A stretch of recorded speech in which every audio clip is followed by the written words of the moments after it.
مولانا انس مدنی صاحب، رپورٹ آپ نے بھی دیکھی ہے. میں آپ سے یہ پہلے جاننا چاہوں گی کہ ہم جب طلاق کے طریقہ کار میں بات کرتے ہیں، کیونکہ طلاق ایک ایسا فعل ہے، ٹھیک ہے وہ ناپسندیدہ فعل بھی ہے، لیکن دوسری جانب یہ بھی کہا گیا ہے کہ تعلقات اگر اختلافات میں تبدیل ہو جائیں یا اختلافات حد درجے تک پہنچ جائیں تو بہتر ہے کہ الگ ہو جائیں. لیکن یہاں پر اس بات سے تو میرا خیال ہے سب کو اتفاق ہوگا، لیکن طلاق کے جو طریقہ کار ہے اس پہ اتفاق رائے شاید ہمارے یہاں نہیں پایا جاتا، کیونکہ لیکن طلاق ایک ایسا مسئلہ ہے جس میں ہم پروگرام سے پہلے بھی بات کر رہے تھے کہ نہ صرف جنریشنز پوری اس سے متاثر ہوتی ہیں بلکہ خاندان متاثر ہوتے ہیں. آپ فرمائیے گا کہ آپ اس مکتبہ فکر سے تعلق رکھتے ہیں، اس میں طلاق کا طریقہ کار کیا ہے؟ اعوذ باللہ من الشیطان الرجیم، بسم اللہ الرحمن الرحیم، الحمدللہ والصلاة والسلام علی رسول اللہ وبعد. اللہ تبارک و تعالی نے اپنی کتاب قرآن مجید کے بارے میں فرمایا ذالک الکتاب لا ریب فیہ ھدی للمتقین. متقیوں کے لیے اس کے اندر اللہ نے ہدایت رکھی ہے. اور اسی کتاب میں اللہ تعالیٰ ارشاد فرماتے ہیں وَإِذَا طَلَّقْتُمُ النِّسَاءَ فَطَلِّقُوهُنَّ لِعِدَّتِهِنَّ. جب تم عورتوں کو اگر طلاق دو تو ان کی عدت کے مطابق دو. حضرت عبداللہ ابن عباس رضی اللہ تعالیٰ عنہ، صحیح مسلم کی روایت ہے، آپ فرماتے ہیں کہ ہر طہور میں یعنی ہر پاکی کے اندر عورت کو الگ الگ طلاق دی جائے، یہ ہے اصل قرآن و سنت کے مطابق. آج عام لوگوں نے، مسلمانوں نے اس طریقے کو بالکل ترک کر دیا اور تمام فقہوں کا اس بات پر اتفاق ہے کہ اپنے اپنے طہور کے اندر طلاق دی جائے. یہاں تک سب متفق ہیں. اب سوال یہ پیدا ہوتا ہے کہ اگر کسی نے ایک ہی وقت میں 2 طلاقیں دے دیں، 3 دے دیں یا 10 مرتبہ طلاقیں دے دیں، تو اس میں اختلاف ہے فقہا کا، علماء کا، کہ آیا وہ 3 طلاقیں ایک ساتھ دی جانے والی 3 شمار ہوں گی یا 1 شمار ہوگی. قرآن اور نبی کریم صلی اللہ علیہ وسلم کا فرمان ہم کو جو تعلیم دیتا ہے اس میں یہ بات واضح ہے کہ انسان جب غصے کی حالت میں بات کرتا ہے تو وہ بھی اس کو نہیں محسوس ہوتا میں کیا کہہ رہا ہوں اور کیا کہنا چاہیے اور کیا نہیں کہنا چاہیے. تو اس میں سہولت دی ہے شریعت نے کہ جب تم بیوی کو طلاق دو تو ایک ہی طلاق دو، ایک دفعہ میں. اگلے مہینے میں، اگلے طہور میں دوسری طلاق دے دو، پھر اگر نہیں بنتی ہے پھر تیسری دے دو، لیکن ایک ساتھ 3 طلاقیں نہ دو. اور اگر ایک ساتھ دے دیں، حضرت رکانہ بن عبد یزید رضی اللہ تعالیٰ عنہ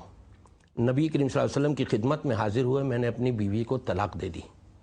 آپ نے فرمایا کیسے؟ کہا جی 3 طلاقیں. آپ نے فرمایا ایک ساتھ؟ ہاں جی ایک ساتھ دے دی. تو وہاں یہ الفاظ ہیں، حافظ ابن حجر رحمۃ اللہ علیہ جو شرح بخاری کی شرح لکھتے ہیں فتح الباری کے نام سے، جلد 9 صفحہ 262 کے اوپر فرماتے ہیں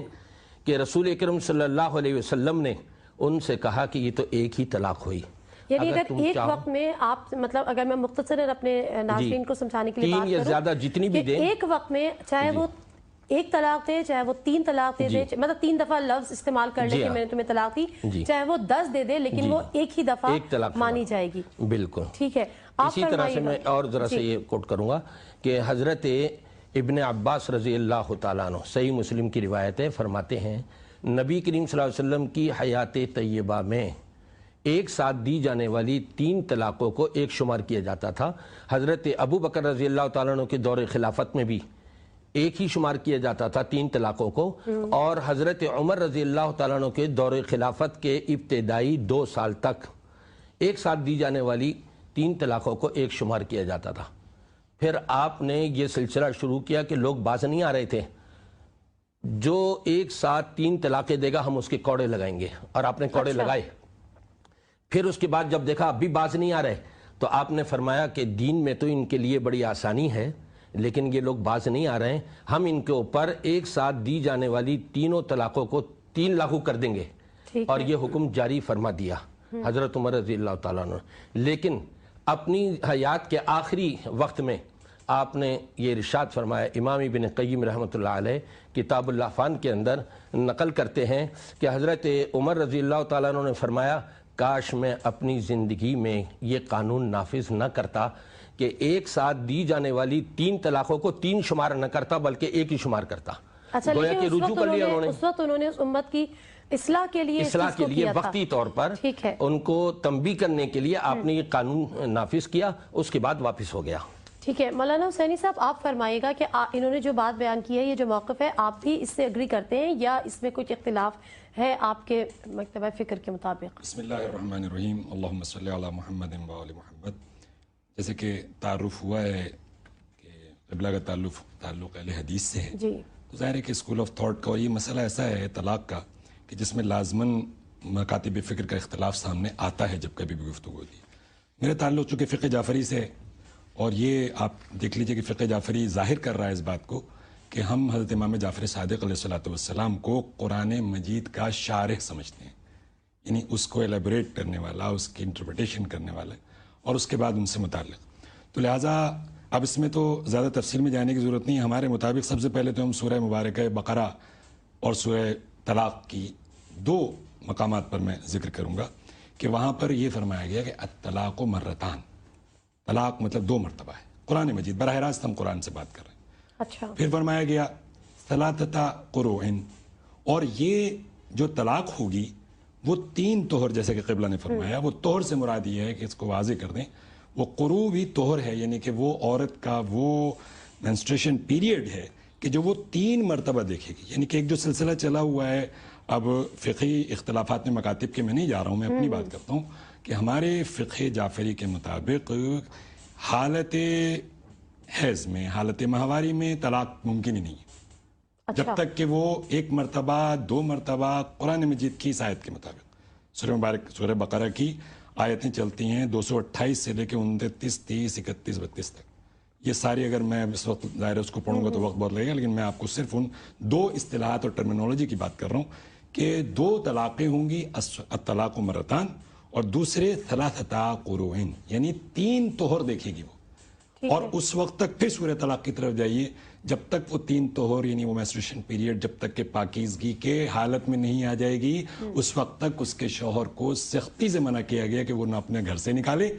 اور نہ وہ خود کہیں جائے، سوائے اس کے کہ کوئی ایسی ایکسیپشنل قسم کے مطلب اگر طلاق دے بھی دی ہے تو ایک تو وہ پاکیزگی کی حالت میں ہو، ورنہ اس پہ دوبارہ واجب ہوگی طلاق دینا، اور وہ عدت کا ٹائم ہے وہ آپ کے بھی سیم ہے، وہی سیم ٹائم ہے، اور اس میں شوہر پہ یہ بھی فرض ہے کہ وہ ایک ہی طلاق دے کے گھر سے نہیں نکال سکتا، نہ وہ خود جا سکتی ہے، سوائے اس کے کہ پھر اس میں تفصیل میں مفسرین جاتے ہیں کہ اگر کوئی خدا نخواستہ ایسا مطلب ولگر قسم کا اس کا بیہیویئر ہو، اور سمجھ رہی ہیں آپ میرا، یعنی ایسا رویہ ہو کہ جس سے اس کے سسرال والے، اس کے شوہر ناقابل برداشت ہوں، کیریکٹر وائز، اس کے مورل وائز، اگر وہ اس کو ٹالریٹ نہ کر پا رہے ہوں تو اس صورت میں مطلب پھر وہ اس کی ایکسیپشنل صورت ہوگی۔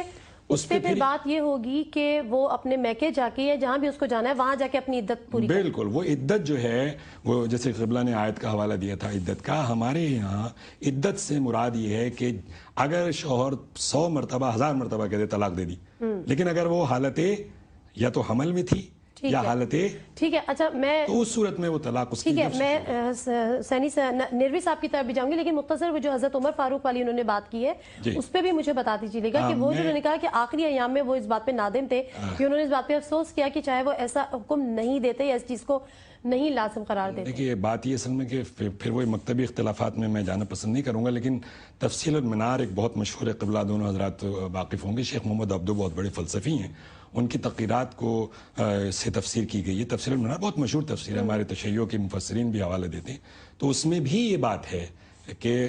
حضرت عمر کے زمانے تک طلاق کی صورتحال وہی تھی جو رسول خدا صلی اللہ علیہ وسلم، حضرت ابوبکر، حضرت عمر کے زمانے تک تھی۔ اب قبلہ کی اس بات سے بہرحال میں اتفاق بھی نہیں کروں گا، نہ میں نے کہیں میرے علم میں ہے کہ انہوں نے 1 مرتبہ کر دیا تھا۔ ان کا کہنا یہ نا جو ہم نے بھی پڑھا ہے کہ شروع کے 2 سال انہوں نے اسی سسٹم کو فالو کیا، اسی طریقہ کار کو فالو کیا۔ دیکھیے ہمارے مطابق فقہ جعفری کے مطابق ہم پیغمبر خدا کا جانشین ہر لحاظ سے، علمی لحاظ سے بھی مولا کائنات حضرت علی بن طالب علیہ السلام کو، ان کے بعد ان کے اولاد کو سمجھتے ہیں، اور ان کے مطابق حلال محمد حلال الی یوم القیامہ، حرام محمد حرام الی یوم القیامہ، اور پورے 12 کے 12 14 معصومین میں کہیں آپ کو نظر نہیں آئے گا کہ کہیں پر بھی کسی بھی وقتی صورتحال کو مد نظر رکھتے ہوئے کہیں حلال کو حرام قرار دیا۔ ٹھیک ہے، میں مولانا نیروی صاحب کی طرف آؤں گی۔ نیروی صاحب آپ بھی فرما دیجیے گا کیونکہ آپ کا جو تعلق ہے وہ بریلوی مکتبہ فکر سے ہے، آپ کے موقف پہلے تو بیان کر دیجیے گا کہ آپ کیا کہتے ہیں آپ لوگ